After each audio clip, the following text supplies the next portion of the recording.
ब्यावर जिले के विजयनगर में छात्राओं से यौन शोषण के विरोध में आज अजमेर में सर्व समाज ने बंद का आयोजन किया, जिसे खादिम समुदाय ने भी बढ़ चढ़कर समर्थन दिया। आक्रोश रैली में जनसैलाब उमड़ा और दुराचारियों के खिलाफ फांसी की मांग की गई।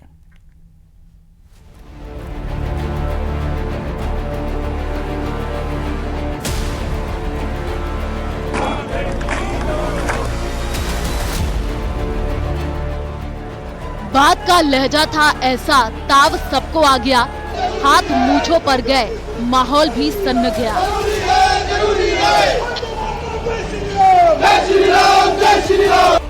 विजयनगर रेप ब्लैकमेल कांड के विरोध में शनिवार को अजमेर बंद रहा। बंद की कहानी कहती 5 तस्वीरें आपके टीवी स्क्रीन पर। तस्वीरें उस अजमेर की हैं, जिसके बाशिंदों ने शहर की फिजाओं में एक बार फिर अनहोनी की आशंका महसूस की। वैसे चप्पे चप्पे पर पुलिस तैनात थी, लेकिन जब ज्यादातर लोगों के हाथों में लाठियां सुशोभित हो रही हों, तो आशंका तो रहती ही है। ब्यावर जिले के विजयनगर कस्बे में स्कूली छात्राओं की यौन शोषण, ब्लैकमेलिंग और धर्मांतरण की कोशिश का मामला बढ़ता जा रहा है। शनिवार को इसके विरोध में अजमेर शहर पूरी तरीके से बंद रहा। विभिन्न संगठनों ने बंद का आह्वान किया था, जिसका व्यापक असर देखने को मिला। दरगाह बाजार सहित जो गंज इलाका है, दरगाह इलाका है, उसमें जो है बंद यहाँ पर कराया जा रहा है। आप देखेंगे सीधी तस्वीरें जो है मैं दिखाना चाह रहा हूँ आपको। पुलिस का भारी जाप्ता जो है वो तैनात किया गया है। हाथों में जो है लठ लेकर, डंडे लेकर जो है हिंदुवादी संगठन जो हैं उनकी ओर से अलग अलग गलियों में, बाजारों में पहुंचकर जो दुकानें बंद हैं तो उन्हें कहा जा रहा है कि वो दुकानें नहीं खोले, और जो दुकानें खुली हैं उनको जो है यहाँ पर बंद कराया जा रहा है। बाजारों में सन्नाटा पसरा रहा, दुकानें बंद रही, व्यापारी सड़कों पर उतरकर विरोध जताते नजर आए।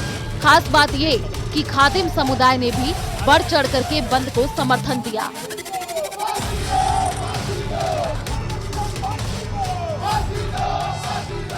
हमारी हिंदू समाज की बहन बेटियों को जिस प्रकार बहला फुसला कर उनके साथ लव जिहाद के नाम पर जो अत्याचार हो रहा है, उस सब चीज़ों के खिलाफ हमारा हिंदू समाज जागृत हो, हमारे हिंदू समाज की बहन बेटियां सुरक्षित हो। विजयनगर में जिस प्रकार नाबालिग बच्चियों का देह शोषण, ब्लैकमेलिंग लव जिहाद के जरिए, और लव जिहाद के जरिए उनका धर्म परिवर्तन की जो साजिश रची, और वो साजिश का एक अलग कदम, अगला कदम उनको बेचने का षड्यंत्र, ये कहीं न कहीं एक पूरा कोई एक सुनियोजित, एक संगठित गिरोह है। यहाँ पर सेंसिटिव इलाका है, ऐसे में इस बात को ध्यान में रखते हुए पुलिस का अतिरिक्त जाप्ता भी इनके साथ साथ लगाया गया है। साथ ही लोगों से अपील की जा रही है कि किसी तरह का जो अपने प्रतिष्ठान है उसको नहीं खोले। शांतिपूर्वक अपील कर रहे हैं और पुलिस के साथ में कोई कानून व्यवस्था नहीं बिगड़ी, इसलिए पुलिस साथ साथ में रहेगी। नहीं ऐसा देखने को मिला रकम मुक्की जैसा, या कहीं दुकानें बंद कराई जा रही है? लोग बाग इसका समर्थन कर रहे हैं और सभी बंद कर रहे हैं। 124 से ज्यादा संगठनों ने बंद को समर्थन दिया। इमरजेंसी सेवाओं को बंद से दूर रखा गया। School, college, petrol pump, gas agency, hospital जैसी सेवाएं अप्रभावित रही। आक्रोश रैली सुबह करीब 11:30 बजे कलेक्ट्रेट पहुंची। इनमें बड़ी संख्या में विभिन्न संगठनों से जुड़े लोग शामिल हुए। तमाम कार्यकर्ता कलेक्ट्रेट पर लगाए गए बैरिकेड पर चढ़ गए और जम करके नारेबाजी की। अब सर्व समाज के आक्रोश की वजह जान लीजिए। 15 फरवरी को विजयनगर थाने में एक नाबालिग ने केस दर्ज कराया। उसके बाद एक और नाबालिग ने केस दर्ज कराया। फिर 3 लड़कियों के पिता की ओर से भी रिपोर्ट दी गई।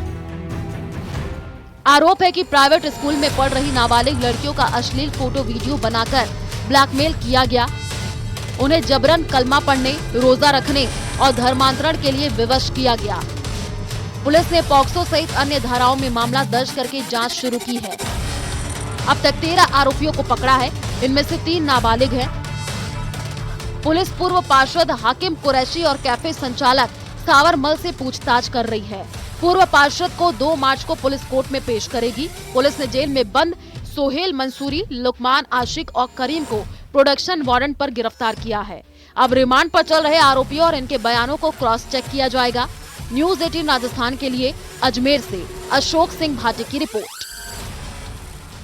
जहां दुनिया भर से सैलानी पहुंचते हो, वहां बेगर्स को हाथ फैलाता देखकर जयपुर के बाशिंदों पर क्या गुजरती होगी, इसे बड़ी आसानी से समझा जा सकता है। तो क्या ऐसा कोई उपाय नहीं जिससे पिंक सिटी इस अनचाही तस्वीर से पीछा छुड़ा सके, भीख मांगकर गुजारा करने वालों को जीने का सम्मानजनक सहारा मिल सके? इस रिपोर्ट में आपको दिखाते हैं।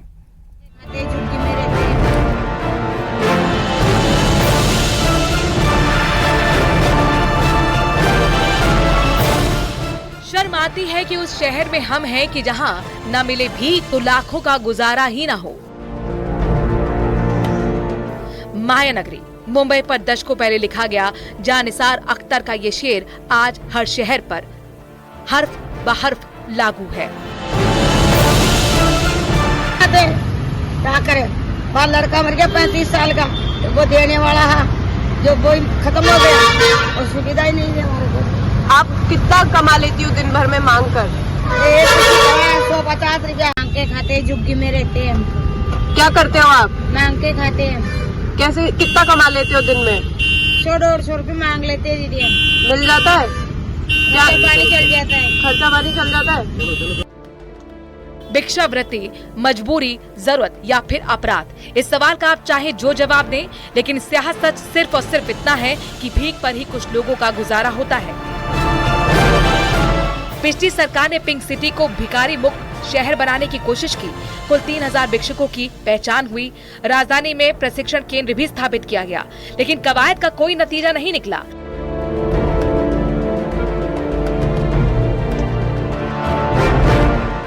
राजधानी के ट्रैफिक सिग्नल की तस्वीरें चीख चीख कर कह रही हैं कि सरकार की योजनाएं सिर्फ वाहवाही बटोरने तक ही सीमित हैं। वैसे सरकार का सामाजिक न्याय और अधिकारिता विभाग वंचित वर्ग के कौशल, सामाजिक सुरक्षा की बात तो करता है, लेकिन बातें जुबानी जमा खर्च ही नजर आती हैं।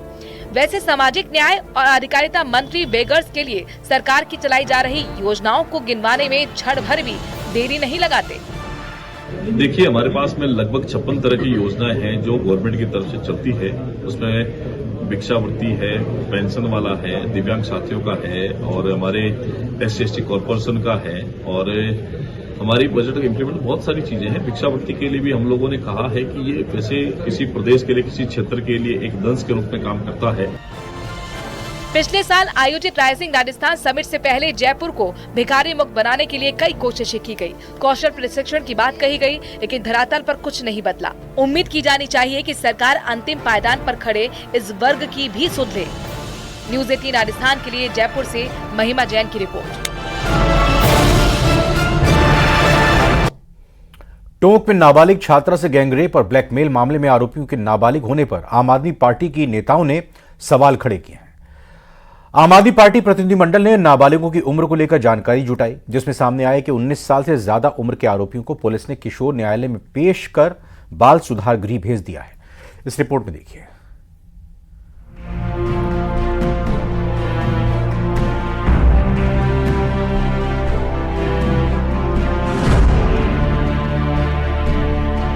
जो बच्चा, जो नाबालिग रेप कर सकता है, वो नाबालिग कैसे? और उसको किसी भी प्रकार का, मतलब किसी भी प्रकार से उसका बचाव क्यों होना चाहिए? एक बालिग के रूप में उसके ऊपर कार्रवाई होनी चाहिए। खेलने, कूदने और पढ़ने लिखने की उम्र में जिस पर वहशत सवार हो जाए, उसे नाबालिग मानना समझ से परे है। इसीलिए टोंक में नाबालिग छात्रा की अस्मत तार-तार करने वालों पर हुई पुलिस की कार्रवाई पर सवाल उठ रहे हैं। आप देखिए कि भय की स्थिति परिवार में है, जो पीड़ित है उनमें है, पर जो अपराध कर रहा है उसमें कोई भय की स्थिति नहीं है, उसमें बिल्कुल डर नहीं है। क्योंकि यहाँ का भी जो मामला है, 1.5 साल से उस बच्ची के साथ में यौन उत्पीड़न हो रहा था, उसके साथ में ब्लैकमेलिंग हो रही थी और मानसिक स्थिति उसकी क्या होगी आप समझ सकते हैं। मैं खुद बच्ची के साथ में थी, परिवार से भी मिल करके आई हूँ। नाबालिग छात्रा से गैंग रेप और ब्लैकमेल के मामले को लेकर आम आदमी पार्टी का एक प्रतिनिधिमंडल टोंक पहुंचा। प्रतिनिधिमंडल के मुताबिक पुलिस ने नाबालिग छात्रा के साथ हुए गैंग रेप के आरोपियों को घटना के दौरान उनके दस्तावेजों के आधार पर नाबालिग माना है, जबकि कोर्ट की रूलिंग कहती है कि किसी भी तरह के जघन्य अपराध करने और सोचने समझने की क्षमता रखने वाला व्यक्ति नाबालिग की श्रेणी में नहीं आता। आरोप है कि पुलिस ने आरोपियों की उम्र दस्तावेजों के हिसाब से नाबालिग माना है, जबकि इस तथ्य की वास्तविक जांच करने के लिए मेडिकल बोर्ड का गठन कर आरोपियों का मेडिकल कराया जाना था। जो परिवार चाह रहा है परिवार यही चाह रहा है कि हमको न्याय मिले और उसमें जितना सूचना में है कि एक व्यक्ति अभी भी फरार है केस में, जिसकी पड़ताल पुलिस अभी कर रही है, जिसकी खोजबीन भी अभी जारी है। भीमसेन जिला अध्यक्ष अशोक बैरवा आश्वस्त है कि एसपी सांगवान ने भरोसा दिया है कि इस मामले में शामिल हर आरोपी को गिरफ्तार कर कानून के तहत सख्त कार्रवाई की जाएगी। एसपी साहब ने कहा, हमें ये विश्वास दिलाया कि आपको कतई कोई इस शिकायत का मौका नहीं आएगा और आप पुलिस पे विश्वास करें और मुलजिम कोई नहीं बचेगा। और आगामी टाइम में इन कैफे के खिलाफ जो जितने भी साइबर कैफे चल रहे हैं, ये अवश्य के जो अड्डे बना रखे हैं, इनके खिलाफ एक विशेष अभियान चलाकर इन लोगों को, जिसमें हो सकता है कि अगर ऐसे लोग हैं तो उनको सीज भी करेंगे प्रॉपर्टी को, अनलीगल काम कर रहे हैं तो।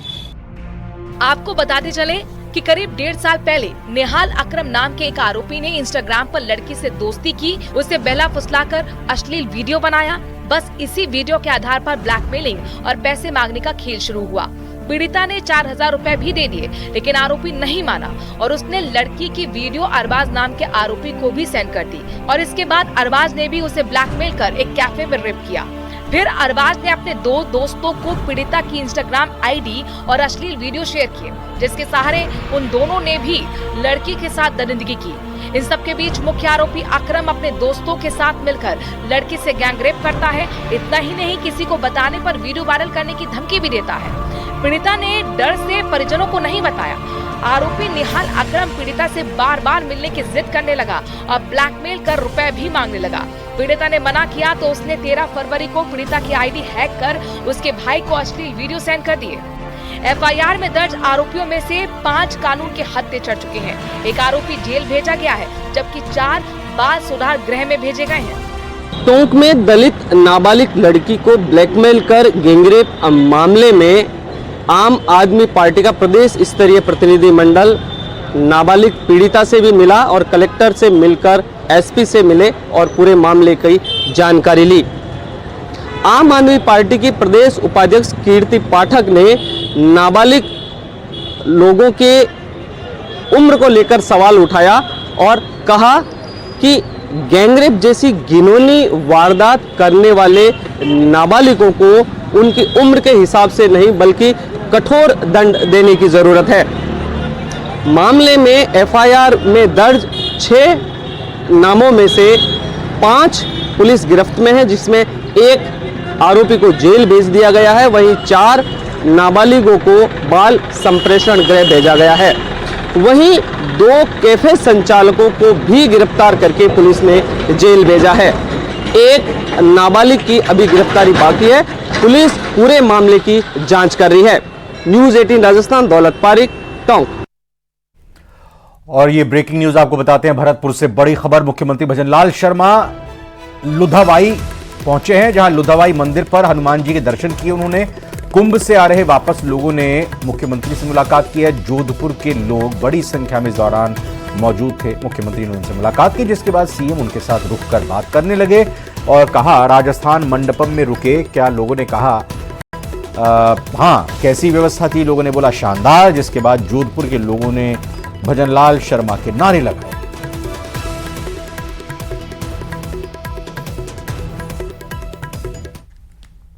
नेताओं पर बदजुबानी और सांप्रदायिक माहौल बिगाड़ने के आरोप लगते हैं। घपले घोटाले में भी जेल जाते देखे जाते हैं, लेकिन ऐसे आरोप शायद ही कभी लगे हों जैसे श्री गंगानगर के इन 2 नेताओं पर लगे हैं। रिपोर्ट देखिए।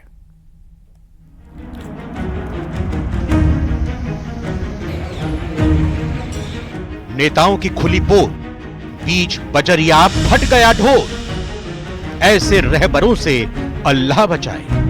थाने में जमीन पर आरोपियों की न जाने कितनी तस्वीरें आपने देखी होंगी, लेकिन मामला बिल्कुल अलग। ऐसा कि आपकी सोच भी गच्चा दे जाए। जिन आरोपियों को पुलिस ने दबोचा है उनमें से 2 तोजेंदर और प्यारेलाल नेता हैं। जी हां, देश और समाज को बेहतरी का रास्ता दिखाने वाले नेता।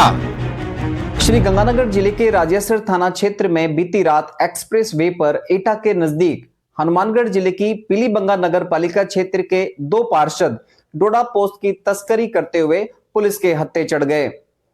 राजेसर पुलिस के हत्थे चढ़े दोनों पार्षदों में एक निर्दलीय पार्षद तोजिंदर सिंह है तो दूसरा कांग्रेस का प्यारेलाल है। दरअसल अमृतसर जामनगर एक्सप्रेसवे पर जब पुलिस ने कार रोकने का इशारा किया तो दोनों नेता गाड़ी दौड़ाने लगे। आधा किलोमीटर तक पीछा करने के बाद पुलिस ने दोनों को दबोच लिया। पुलिस ने दोनों कारों से 40 किलो डोडा पोस्त बरामद किया। पूछताछ में सामने आया कि ये दोनों हनुमानगढ़ की पीलीबंगा नगर पालिका के पार्षद हैं। प्यारीलाल कांग्रेस और तोजिंदर सिंह निर्दलीय पार्षद हैं। हालांकि शुरुआती पूछताछ में तोजिंदर सिंह ने अपने आप को बीजेपी का पार्षद बताया था। तोजिंदर बनावत बीजेपी के पार्षद नहीं है, वह निर्दलीय उम्मीदवार थे, निर्दलीय चुनाव जीते और चुनाव अध्यक्ष का चुनाव हुआ तो उसमें कांग्रेस को समर्थन गया, जिसमें कांग्रेस पार्टी ने इनको सिंबल देकर वाइस चेयरमैन का चुनाव लड़ाया, जिसमें इनको 13 वोट आए थे। तो बीजेपी भारतीय जनता पार्टी के तोजिंदर बनावत कोई ज्वाइनिंग नहीं की गई। और इसी के साथ गुड नाइट राजस्थान बुलेटिन में इतना ही। आप बने रहिए न्यूज 18 राजस्थान के साथ। नमस्कार। मौसम ने अचानक करवट ले ली है। पश्चिमी विक्षोभ के प्रभाव से प्रदेश के कई जिलों में तेज आंधी, बारिश और बर्फबारी देखने को मिली। बीकानेर, चूरू, श्रीगंगानगर और अलवर समेत कई इलाकों में तेज हवाओं के साथ बारिश हुई, जिससे मौसम ठंडा हो गया। वहीं कई जगहों पर बड़े बड़े ओले गिरने से फसलों को भारी नुकसान पहुंचा है। इस रिपोर्ट में दिखाते हैं।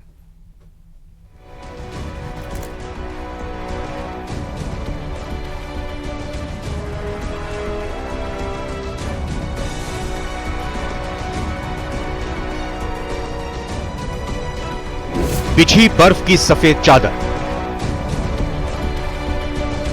बीकानेर और चूरू में बारिश के साथ गिरे ओले। ओलावृष्टि से फसलों को हुआ नुकसान।